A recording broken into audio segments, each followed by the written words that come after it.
방학특강 신청서를 돌려보면 이상한 일이 벌어집니다. 같은 학원, 같은 선생님, 같은 특강인데 어떤 반은 전원이 신청을 하고 어떤 반은 절반도 안 채워져요. 처음엔 저도 가르치는 실력 차이라고 생각했습니다. 그런데 아니더라고요.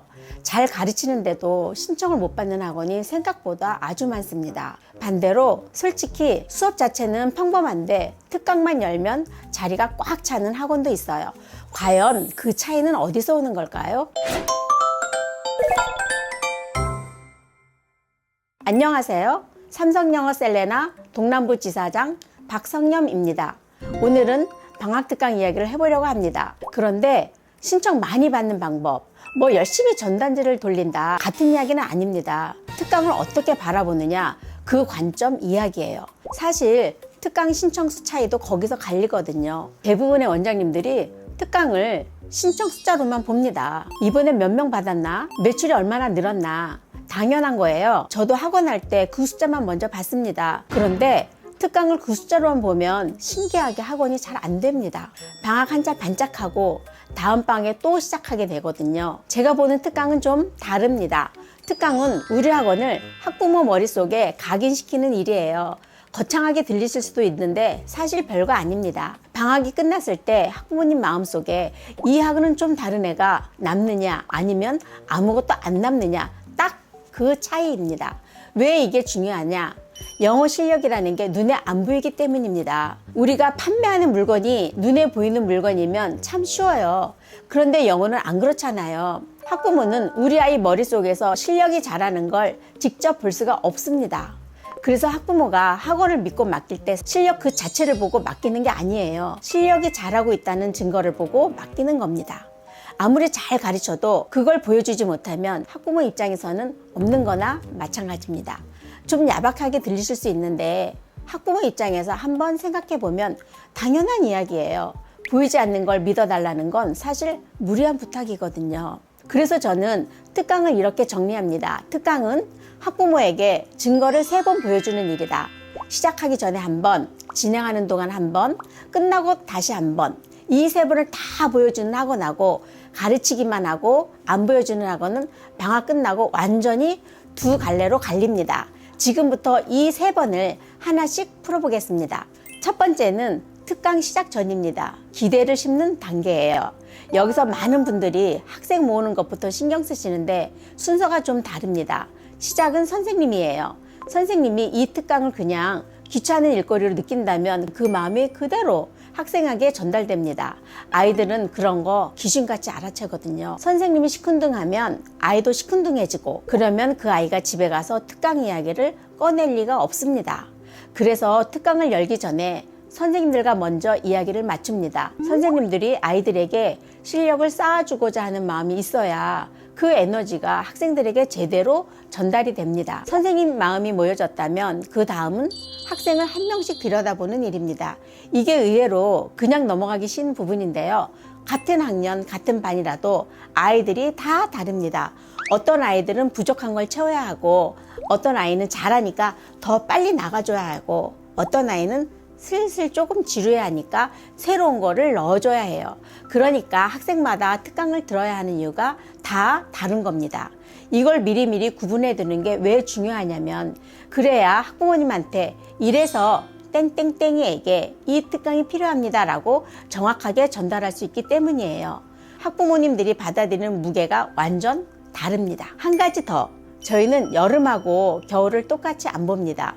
여름방학은 짧아요. 그쵸?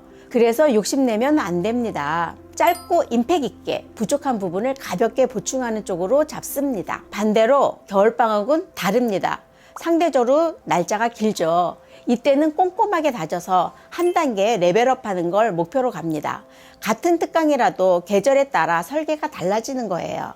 방학의 길이에 맞춰서 학생한테 뭘 줄지를 정하는 거죠. 그리고 여기가 가장 중요한데요. 신청이 실제로 들어오는 결정적인 자리는 학생 간담회입니다. 저는 이건 무조건 해야 한다고 봐요. 방학이 왜 중요한 시간인지, 이번 특강에서 뭘 할 건지 아이들에게 직접 이야기를 해주는 자리예요. 어른들끼리 공문 주고 받는 게 아니라 주인공인 학생한테 먼저 이야기를 전달하는 겁니다. 학생 스스로 나 이거 특강 해야 되겠어, 나 이거 배워야 되겠어 하는 마음이 들면 그 아이는 집에 가서 부모님에게 자기의 의견을 정확하게 전달합니다.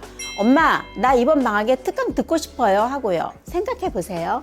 공문 한 장을 받아서 부모님이 고민 끝에 신청하는 거랑 아이가 자기 입으로 하고 싶다고 해서 신청하는 거랑은 마음가짐이 완전 다릅니다. 그렇게 학생 마음속에 특강에 대한 기대가 만들어지면 이번엔 학부모님한테도 그 분위기가 전달되어야 합니다.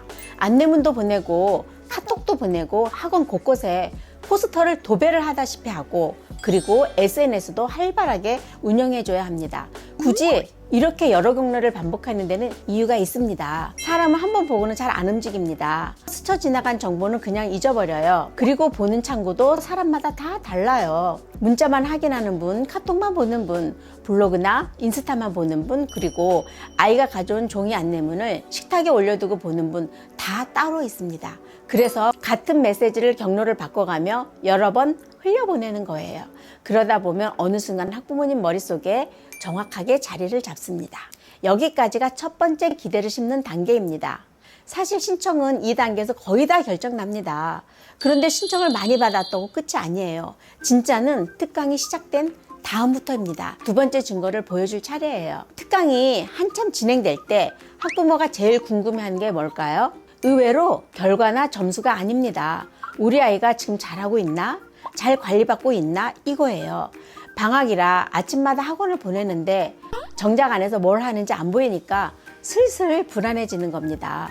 그래서 저희는 수업하는 모습, 집중하고 있는 사진, 오늘은 여기까지 했다는 진행사항을 자주 찍어서 학부모님께 보내드립니다. 아까도 말씀드렸지만 학부모는 아이가 학원에서 보내는 그 시간을 직접 볼 수 없으니까요. 똑같이 열심히 관리해도 보여주는 학원하고 안 보여주는 학원은 학부모가 느끼는 게 완전 다릅니다. 이걸 꾸준히 하면 방학이 끝날 때쯤엔 부탁하지 않아도 학부모님이 먼저 신뢰를 보내줍니다.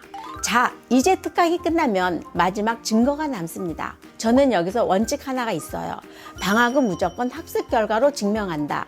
느낌이나 분위기가 아니라 눈에 보이는 결과로 말이에요. 그래서 특강 끝에 시험을 다시 봅니다. 시작할 때 본 시험하고 비교하기 위해서요. 틀린 건 그냥 넘어가지 않고 다시 짚어주고, 아이한테는 특강 교재가 끝난 소감문을 쓰게 합니다. 내가 뭘 목표로 시작해서 어디까지 왔는지 스스로 한번 정확하게 돌아보는 계기를 만들어주는 거예요. 아이가 직접 처음엔 이게 어려웠는데 이제 할 수 있어 라고 적으면 그건 선생님이 100번 말해주는 것보다 훨씬 더 강합니다. 그래서 이 결과물들을 끝난 교재랑 같이 집으로 학부모님께 보내드립니다. 거기에 들어있는 소감문에 부모님 사인을 받아서 다시 학원에 가져오면 성장 파일에 차곡차곡 모아둡니다. 이 아이 성장 기록이 되는 거예요. 나중에 이 파일을 펼쳐보면 학부모가 학원을 옮기실 때 저항감이 생깁니다. 여기에 우리 아이 시간이 모두 다 담겨 있으니까요. 여기서 저희가 한 발 더 가는 부분이 있어요. 결과를 그냥 이번 방학에 이만큼 늘었습니다 라고 끝내지 않습니다. 그 자리에서 다음 학기는 어떻게 갈지, 앞으로 뭘 얼마나 더 채우면 좋을지를 같이 이야기를 해요. 다음 방학 특강으로 자연스럽게 이어집니다. 이렇게 3번을 다 보여주고 나면 학원에 남는 게 있습니다. 학부모의 신뢰입니다. 특강을 통해 수익을 많이 벌어들인 것만이 목적이 아니라 학부모가 이 학원을 계속 믿게 만드는 것, 그게 진짜 목적이에요. 지금 말씀드린 이 관점하고 시스템을 원장님 혼자 처음부터 만들려고 하면 몇 년은 걸립니다. 저도 그랬으니까요. 시행착오를 다 겪으면서 하나씩 만들어가야 하거든요. 저희가 이런 이야기를 이렇게 정리해서 풀어드릴 수 있는 것도 동남부 지사가 그동안 수많은 학원들하고 같이 부딪히고 깨지면서 다듬어온 것들이 있기 때문입니다. 보여주지 않으면 없는 것과 같습니다. 이번 방학 잘 가르치는 것만큼 보여주는 데에도 한번 신경 써보시기 바랍니다. 지금까지 경기 광주, 이천 여주, 성남 판교까지 삼성영어 셀레나를 지사장을 맡고 있는 박성념이었습니다. 감사합니다. 행복한 하루 되세요.